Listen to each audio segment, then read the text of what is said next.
5 video interpreter. We're going to show what is happening in a conference. For example, this conference, about 30 minutes. This was 40 minutes. So we want to do an app that can interpret what is happening in the conference. So during the moment that the guy is talking, there is a lot of things happening around him.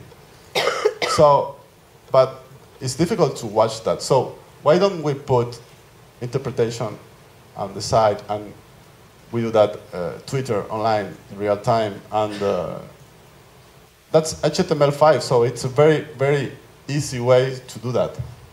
And then that became an app to do with other kind of conference.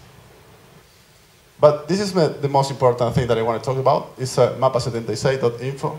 What is that?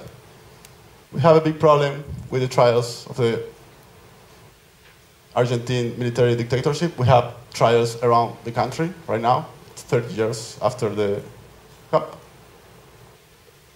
That came in '75, so that's the name of the project.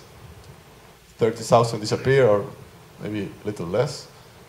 250 convicted, 10 trials, 10 future trials, 10 years more. How do we produce or process all this information? How do we analyze those huge amounts of information? How do we find relationship in that testimonies that we cannot find by human procedures? That information could be useful for journalists, justice, and NGOs.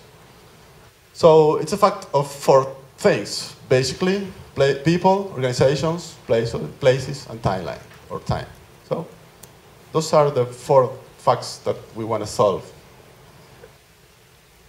But those people are not all the same. We have different kind of people: organization, places, home, time.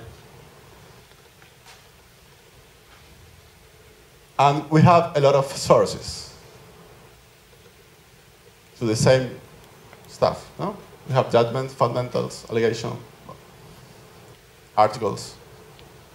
It's a huge amount of information. It's very hard to process, to understand what's really going on there.